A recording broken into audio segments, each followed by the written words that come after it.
For people who ponder religion and God, there is a question that is sometimes particularly troubling. Why do bad things happen to good people? We're discouraged when we see someone for whom we have high regard go through serious, life-altering adversity. Where is God when people suffer, especially when they suffer greatly? That's our topic today on Craving Answers, Craving God.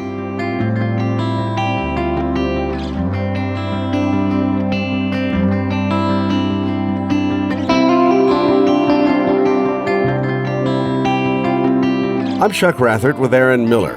Aaron is the pastor of St. James Lutheran Church in Glen Carbon, Illinois.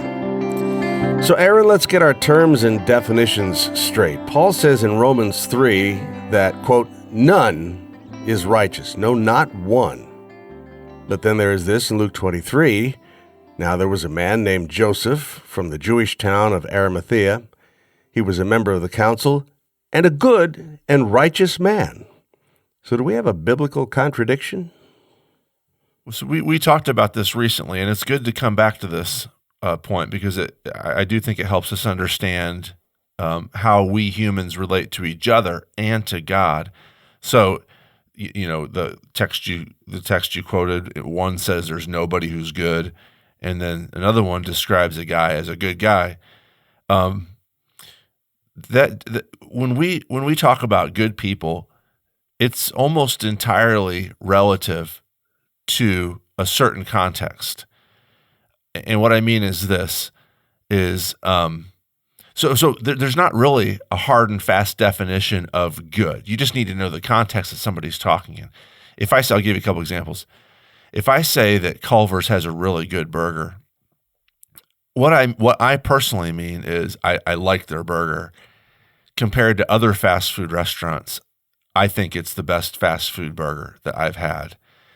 There are places in the city that are burger restaurants, nice sit-down burger restaurants. I'll do a free commercial for one of my favorites, Max Local Eats. Their burgers blow Culver's away. Compared to Max Local Eats, Culver's burgers are not very good. But compared to McDonald's, I think that Culver's is a fantastic burger. It's entirely relative. When I play golf with guys, you know, and if you've ever played golf with anybody, you'll know you say to somebody, are you a good golfer? And if they say, oh yeah, I'm pretty good, they're probably not. If they're like, I don't know, every once in a while I hit a good shot, those are the people you don't want to make bets with on the first tee. So if I play golf with a guy and he shoots an 80 or an 81, I'll say, that's a good round. You played really well. When I watch the professionals play on TV, you know, and they're playing these extremely difficult courses with narrow fairways and super fast greens, and one of them shoots a 64. That's an entirely different world. Compared to those people, me and my buddies are horrible golfers. Compared to each other, though, there's some pretty good golfers. There's a guy every once in a while shooting the low 80s, maybe even the high 70s. And when the Bible uses the word good, when it talks about good people, it does the same thing and we do this too. You know, when I say, oh, I've got this friend, he's a really good guy. What I mean, if I describe him like that to you, is probably he's nice. He's kind of funny. As far as I know, he's pretty honest. He's been a good friend to me for a while. He's a good guy. If I compare any of my friends, I shouldn't throw them under the bus, myself included, to a Mother Teresa, for instance. None of us are that good or noble. None of us have given up our lives to serve people who are stricken with leprosy in the Indian subcontinent. None of us have done that. So it's pretty relative, and the Bible works the same way. When the Bible describes the guy you mentioned, Joseph, there as a good guy, what it means is, like, relative to other human beings, this was a good, honest, upstanding guy. But when the other text that you read says there's nobody who's good, that's not comparing us to other people, it's comparing us to God. And in light of God, there's such a huge gap. None of us are good compared to God. So if I understand you correctly, the Romans 3 reference compares men, women to God. Right. And our righteousness, whatever we perceive that to be, there is no comparison. No God's comparison. righteousness far exceeds anything that we might think well of ourselves. Yeah. But when we talk about our neighbor, who we're supposed to love, when we talk about our neighbor, we can identify scoundrels and we can identify people who are exemplary. Sure. And it's okay to do that. Yeah. It's okay. Well, yeah, it's okay to say, I want to be a good neighbor, or I think my neighbor's a good guy, keeps his lawn mowed, grabs my mail for me when I'm out of town, that sort of thing, keeps his noise down, invites me over for a drink every once in a while. It's okay to say my neighbor is a good guy. Compared to other bad neighbors, that's a completely legitimate thing to say. But whether I'm living next door to Mother Teresa or I'm living next door to the deepest, darkest scoundrel in my neighborhood, Mother Teresa, deep, dark scoundrel, and me, compared to how good and righteous and holy God is, none of us can be described as good. And that it's even a bigger, more drastic comparison than a Culver's burger to a Max Local Eats burger. Can we apply the term civil righteousness to this comparison that we make among each other? Does that fit? Yeah, Luther talks about two kinds of righteousness. There's a righteousness before God that none of us have. There's a righteousness before each other, our neighbors, that all of us can have and should strive for, whether we're Christians or not. To be righteous before God, though, is going to, and we've talked about this in the past, it's going to take something besides my own effort, because I'm not actually good enough to get there. The gap is too wide. I'm going to need God himself to bridge that gap. I'm going to need God to be who he is, holy and God, but also to be who I am, to be a human being with a body, living in the broken world, susceptible to sickness and death and brokenness and loneliness, to bridge the gap between who I am and who God is. And thankfully, this is Christianity 101. God's done that in the person of Jesus Christ. He's bridged that gap. So now I can be righteous and holy because I've been connected to Jesus, who functions as that bridge between me and the holy God. Okay, so we've established now our definition for the term good man, good person, good woman. It is possible to use that term in its proper context. Mm. So the question then is, why do bad things happen to good people? And please, don't give me, well, it's just a mystery and we don't know and we'll never know and his thoughts are higher than our thoughts and so let's move on. I need an answer to that question. People listening to us need an answer. Well, bad things happen to all of us because that's the choice we've made. That's the choice we humans have made. Going back, our grandparents made the choice, our great-great-grandparents made the choice. Every single human being alive, going back to our original parents, Adam and Eve, made the choice when faced with the choice of, do you want God to be God over you, or do you want to die? Every single one of us has made the choice, death. Now we complain about it. We're like, I don't want God to be God over me, but I don't want bad stuff to happen either. I expect him to stop the bad stuff from happening. And when he doesn't, I'm going to complain about him. Either I'm going to say, where's God in all this? I thought he loved me. Or I'm just going to say, see, this proves there wasn't any God because bad stuff is happening. But at the end of the day, when bad stuff happens, it's because we've willed it to happen. We've willingly chosen to live lives, every single one of us, Mother Teresa included, willingly chosen to live lives where we put ourselves in the place of God, and then we either dispose of him or we expect him to, kind of fit into the story somehow as a sort of a sub-God or maybe a servant. But we want to be in charge. And as a result, the Bible insists there's skin knees and cancer and car wrecks and tidal waves and death. And it's really on us. And when bad things happen, it's because there is no good people in that first sense of the word. There's nobody who really believes and worships and wants God to be God. And as a result, this is the world that we live in. So I'm thinking of a person perhaps who is listening to us who is trying to process what we're saying here. And they can think of an exemplary person in his or her life. Let's say it's your grandma. Mm-hmm. You think about grandma and you just can't think of a single flaw. mean, you understand that she's made mistakes and shouldn't have invested in that hedge fund last year, or things like that. Yeah. But in relating to other people, just flawless. And you point to her and you say, man, there is somebody to emulate.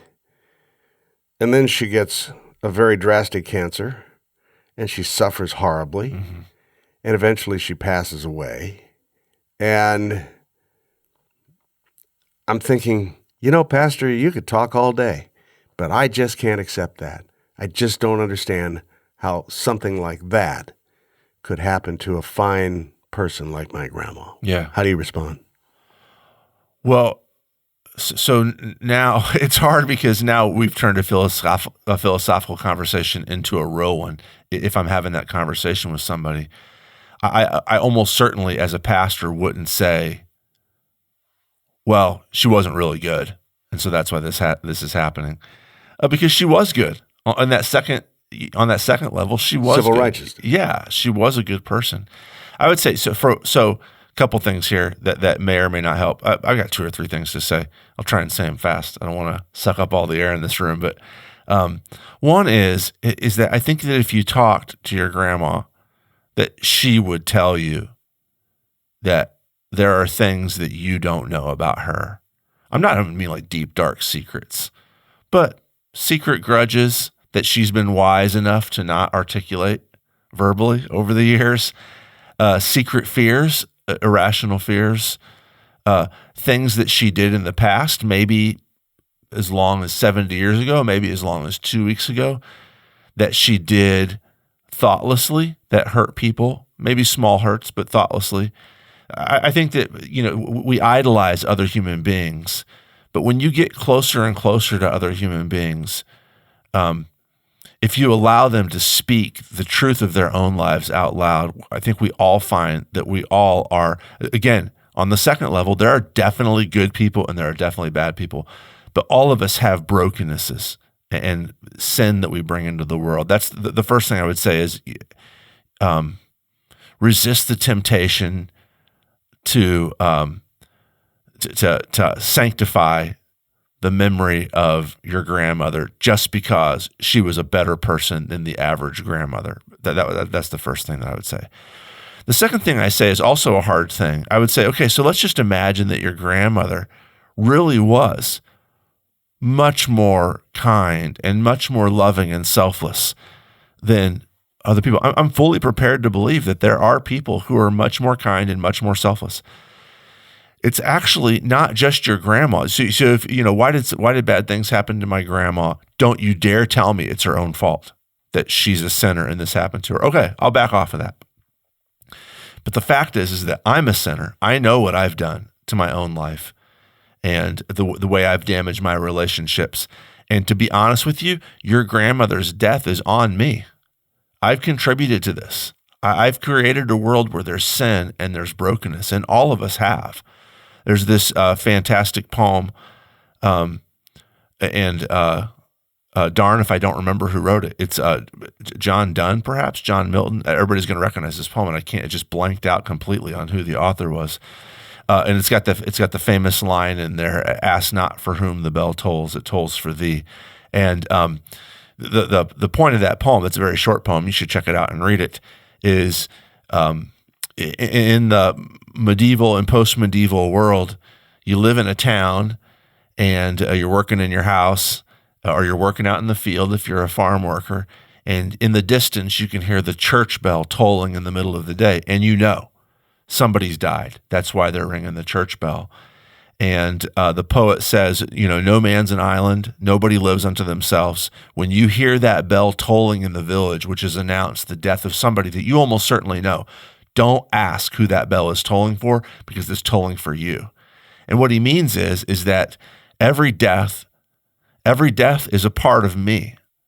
And to some extent, I contribute to the death of every human being because I've contributed to the brokenness of the world and the rebellion of the world. And this is also true, is that, I'm going to die for my own sin, that bad things are going to happen to me because of my own sin. God told Adam and Eve in the garden that the day you disobey me, you will die. And now I'm disobeying. I'm a disobedient to God person, and I'm dying. I'm also causing death to other people around me. The third thing that I would say is God doesn't stand aloof from this. And we've talked about this in here before too. God doesn't stand aloof from this. God himself participates in this. Stuff happens to people that's bad. God is not sitting up there in the safety of, his family room, watching what happens to us on TV, saying, dang, that's rough what they're going through. Maybe I ought to flip it off or change the channel. I don't want to watch that bad stuff anymore. Or even worse, just watching it and kind of enjoying it. No, God actually makes himself a human being to come here and live with us so he can experience all these bad things too. God himself, in fact, we can argue that God himself, so my grandma, when she passes away, that's something bad happening to a good person, but good only in the second sense of the word. When God himself becomes a human being, Jesus of Nazareth, and dies on the cross, that's the only time in human history that something bad has happened to a good person, and a good person in both senses of the word, good before God and good before human beings, good before neighbors. John Donne, is that? John Donne. Okay, I was right the first time. I should have just gone with it and pretended like I knew what I was talking about. I had to look it up. Thank you. I didn't know that. So when people say, where is God in all this? I think maybe you just answered that question. But for people who think that, wow, God abandoned my grandma. She got cancer and she died. And after living a long and glorious life, God left her behind. How do you respond to that? Well, this is the most beautiful thing about Christianity, is that death is not something that God has not participated in or experienced.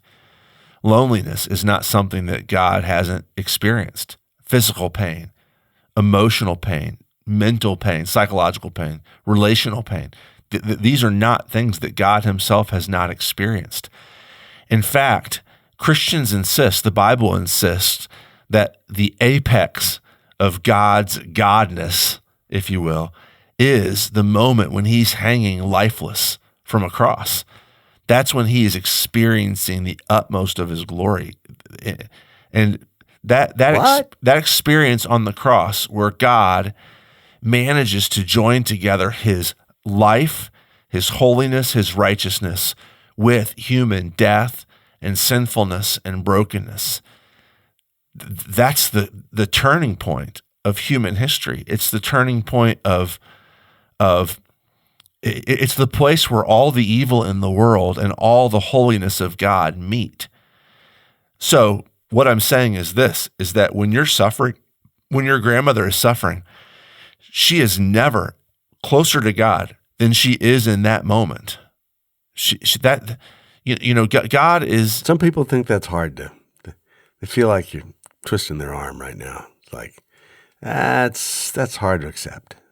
What are the alternatives then? The alternatives, what would they be? That God is all about ease and pleasure and good health. Sure. And so my grandma deserved to go to glory, carried by angels out of an essentially pain-free existence. And what she didn't deserve was cancer, which not only killed her, but caused her to suffer in the weeks in advance of her death. Yeah, that's an alternative, I think. So philosophical answer, because I know we're not talking about your grandmother and you're not grieving over your grandmother right now, although I'm sure you have in the past. So I'm going to give you a philosophical answer real quick. This is heartless. I would not say this to anybody who's struggling, but I would work my way easily to this point. We don't have the weeks that it takes to live with somebody who's going through grief to do that. We only have a few minutes. So let me just jump in there. Okay, I'm not going to debate whether your grandmother deserved a kind, easy death, but let's say that she did. There is somebody who deserved an easy death even more. There's somebody who deserved not to die, period, and that person was Jesus of Nazareth. and he went through the most brutal, horrible death in every sense of the word. And if Jesus could do it, if it happened to Jesus, we shouldn't be surprised that it happens to us. In fact, it happens to Jesus because it has happened to us. Because we do die, Jesus has decided that he will experience death too in order to redeem our deaths. The Christian life, because of that, is not one of ease. It's one of suffering. Because the heart of God is his own suffering. God's passion for his son finds its locus and meaning in his son's willingness to die for those who were made in his image. We shouldn't be surprised at all if the Christian life involves suffering as well. It's going to be the name of the game. And my key point I'm going to keep on coming back to is this, is that suffering, far from being a sign that God is absent or not caring or doesn't exist or is powerless to stop it, suffering of a Christian is a sign that he is active and at work and is doing something big and powerful. Even the death of a Christian is a sign that God's about to do something big and powerful and bold and beautiful. The resurrection of the dead, which God promises he's going to accomplish through his son, Jesus Christ, can only happen if there are the dead to be resurrected. It's our fault as humans that there is such a thing as death. But God is determined to take that evil and that brokenness and make it good. And that's what he's doing in the death and resurrection of his son, Jesus. In chapter 13 of John's Gospel, he quotes Jesus as saying, "In the world you will have," and then let's do a fill in the blank. So if you're going to be a Christian and you're looking forward to your life in Christ, and back in John's day, there were lots of people who were secular or pagan or whatever who were coming into the church. Fill in the blank. And Jesus fills it in this way. In the world you will have tribulation. Yeah. So if you were sort of anticipating you will have joy and peace and love and all those things, nope, it's tribulation. It's kind of disheartening, isn't it? It can be. I mean, I think it would be completely counter to the heart of God to say, well, so yeah, tribulation, it comes, it's a part of God's plan to unite the world to himself through the suffering of his son, Jesus. And if you've been connected to Jesus, that means you're going to suffer like Jesus did. So be happy. Everything's okay. That would be cold and heartless. It would be the same sort of cold and heartlessness that would describe the cross of Jesus as this happy, perky, joyful event. It's not. It's deeply, deeply broken. And all human pain and suffering, especially death, is deeply dehumanizing and broken and painful for everybody involved. It strips people of their humanity. It strips families and friends of their framework of meaning that, you build your lives around people close to you, and then it's taken away. It's horrible. And yet at the same time, like the cross, which is the most horrible event in the history of the universe, and simultaneously the most beautiful, glorious event in the history of the universe, like the cross, the suffering of Christians is a good and beautiful and glorious thing. Can be. You mentioned that Jesus doesn't mention, joy and what peace and all those things. Those things are not mutually exclusive of suffering. You can have both of those things. It doesn't take away the pain of the suffering, but it does mean that suffering has purpose and meaning, that God is using it, and you can find joy and hope and meaning even in the midst of brokenness and suffering. In our worldly experience in general, when we do good things, we enjoy rewards. And when we do bad things, we suffer consequences. That's the way the world works pretty much. Every once in a while it's a little different, and it's kind of an eyebrow-raising, how did that happen? But that's generally the way it works.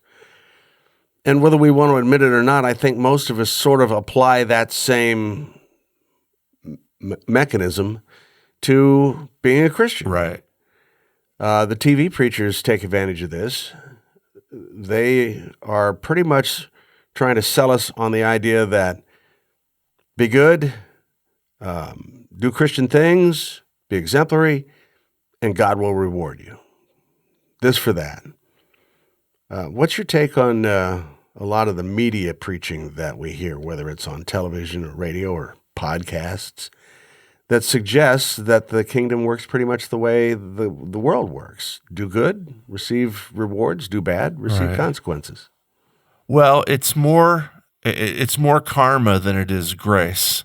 Karma. So karma is a principle in many Eastern religions, which says whatever you do good will come back to you as good, and whatever you do bad will come back to you as bad. And there's a certain sort of like reality to that if I drink to excess, I'm going to have liver problems. There's just a cause and effect thing there. Christianity insists, though, it doesn't insist that there aren't effects to causes. It doesn't insist that there's not consequences to bad behavior or sinfulness. But the overriding, dominating principle of Christianity is grace. You cannot earn favor by doing anything, earn God's favor by doing anything. He freely offers it to you. So you can't tithe enough money to make God happy with you. He's happy with you no matter what. We tithe because he is happy with us, not to make him happy with us. I have conversations with my wife because she is my wife, not to make her my wife. There's a grace element to that. She has accepted me and chosen me and put herself into a covenant relationship with me purely out of grace. And so I have to live in that. My love for her has to revolve and to spring from and be fueled by the grace that she's shown me in loving me and choosing me. So there's that. Christianity works on grace. The other thing is that those ministries, the TV ministry, the televangelism ministry, even just ordinary non-media ministries, which insist that if you do good things, God will do good things for you. God not only will do things, but he owes you. That's the response that he has promised you in Scripture, that you trigger it, and he's got to do it. He's got to treat you well. Yeah, that's not the point I was going to make, but that's a really good point. That sort of vision of who God is provides a mechanism for putting God into our service, for saying, if I push the right buttons on this computer, I can get the God program to pop up and do what I want it to do. If I put in the right amount of change and hit the correct button on this vending machine, it owes me a Diet Pepsi. And to treat God like that goes against who God is by nature. He is the creator and we are the created. We are always in his debt. We are always in his debt, which, by the way, this is what we hate about God, which is why we willingly, to go back to what I said earlier, we willingly choose suffering and death over submitting to a God who demands absolute submission. So it's really our fault. But so that's a great point, Chuck. I wasn't going to make that point, but that's a super terrific one.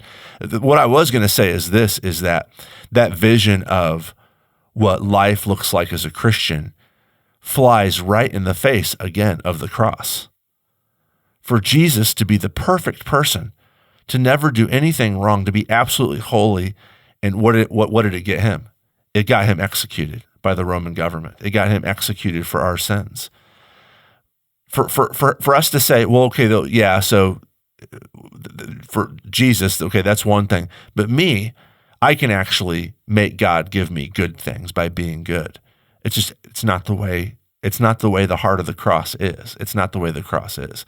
The cross insists that righteousness and holiness lead to, the word that you quoted from Jesus and John, lead to tribulation. That's the way it works. But it's a tribulation which is somehow mysteriously bringing about the glory of the resurrection.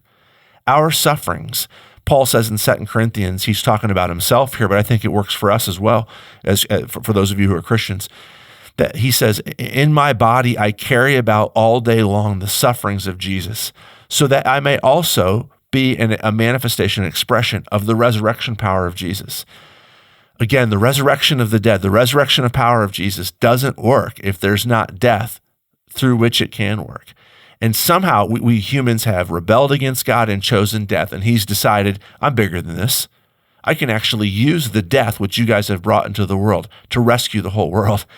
Decided to die himself, allow those of us who believe in Jesus to participate in this, not in any way that we're bringing about the salvation of the world. It's Jesus' death that does that.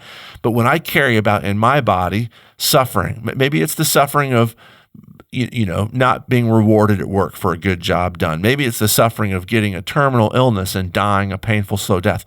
But when I do that in the name of Jesus, I am actually bringing the cross of Jesus into the world of my family and friends, my own world, my neighbors, and I'm making the crucifixion power of Jesus and thus the resurrection power of Jesus real.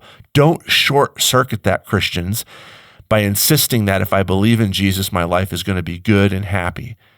The goodness and happiness of having plenty of money and great health and everything going well does not lead to the glory that only the sufferings of the cross of Jesus Christ can provide. Don't short circuit that.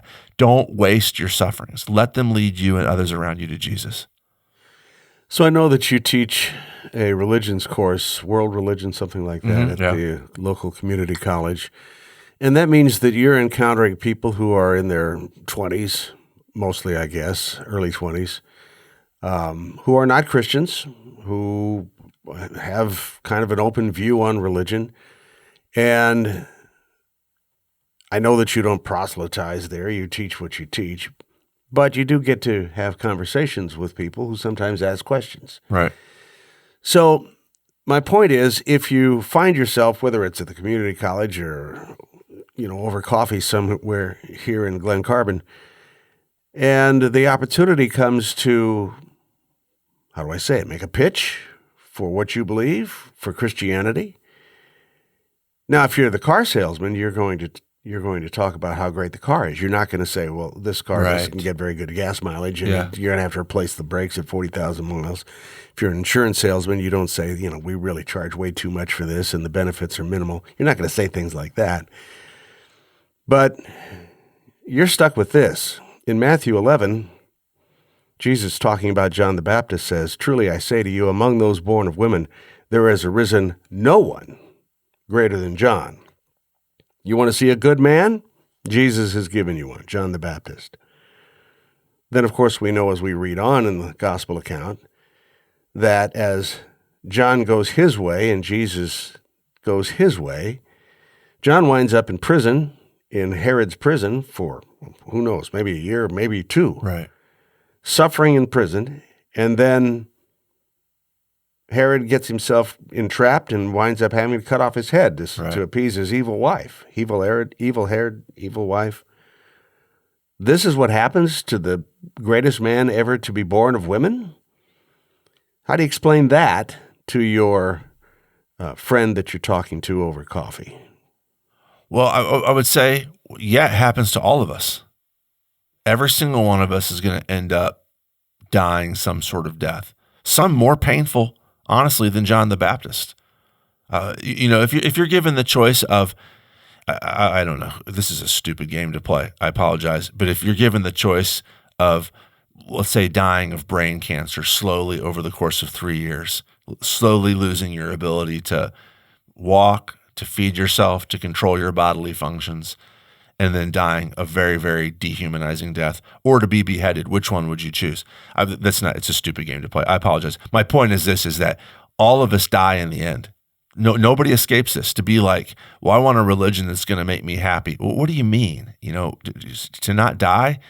That's not possible. This is the life we've chosen for ourselves. We're all going to die. In the end, God kills all of us. He told us in the Garden of Eden, if you disobey me, you will die. And now it happens. You just can't escape it. Now the question is this: do you want to die meaninglessly, or do you want to die knowing that your death is going to lead to glory? That's your choice. And if there is no God, if Jesus, his death is meaningless and the resurrection wasn't real, then we're all just going to die like animals hopelessly someday. If there is a God, and he's decided to embody himself in Jesus of Nazareth, and that man, Jesus of Nazareth, that God-man, has died and risen from the dead, then there is hope and purpose in death. In fact, death becomes incredibly meaningful because we share that experience with God himself. Jesus has died. So that's the thing I would say. And by the way, too, this is going to be extremely countercultural when I say these sorts of things. Because what all of my students, actually what every member of my church, actually what I myself believe, my religion tends to be more American dream than it does Christianity, with its own eschatology, doctrine of the end things. You just opened another Pandora's box that maybe we'll have to talk about down the road someday. Sure, but the American dream, what's the American dream? The American dream says you work hard, you study, you be good to your neighbors, you vote, keep your yard mown, and then someday you're going to be happy and relaxing and sipping tasty beverages on a porch overlooking the beach after getting done playing 18 holes of golf at a championship golf course, and then you go out to eat with your with your lovely spouse to a nice dinner. Now that's the way. Civil right? Righteousness should be repaid. Yes, and what does that do? That focuses on ourselves. It doubles us down on our own idols. It promises us happiness that can't deliver. Maybe you do get to go live, by the beach and get to play golf. That's going to end. You cannot escape death. The American dream never talks about death. That's the interesting thing. Work hard and you'll be happy. And nobody ever says, well, then of course you do die. Christianity is the only, Christianity is the way to deal with that death. And I would encourage my students, you're coming here to school, you're working hard. You don't really care about the class, but you need the credits because you need the degree, which you also don't really care about because you need the job, which you're not really going to care about because you need to get the money, which you do care about. And I'm just telling you, that's a meaningless way to live. How do you feel about, finally, the way we've answered the question? It's a very common question. I'm sure you've heard it before, one way or another. Why do bad things happen to good people? How did we do? Well, we did horrible, to be honest with you, because it's a question that can't be answered philosophically in a lifetime of conversations. It just can't. It has to be answered, let alone in 30 minutes. The only answer to that question, why do good things happen to bad people, the only way you're going to get a real answer to that is in relationship with God. It has to happen in relationship. It has to be an experience of knowing that all of my suffering is known and loved and experienced in real time by God himself through Jesus of Nazareth. And that when I suffer, it's inevitable. You are going to suffer. But when I suffer knowing that God is with me, not patting me on the head saying there, but by feeling all that pain with me. You and I, we can't talk about that enough to get somebody through that actual experience. But what we can do is maybe point people to the Jesus who will walk with them through all the bad things in their life and assure them that he is the one good person and that if we're united to him, he is going to make all things new. He is going to make all things well. Friend, you've been listening to Craving Answers, Craving God, a podcast that originates from St. James Lutheran Church in Glen Carbon, Illinois. We welcome your questions and comments. You can send them to me at this email address, chuck.rathert@stjamesglencarbon.org. For Pastor Aaron Miller and our production manager, Larry O'Leary, I'm Chuck Rathert.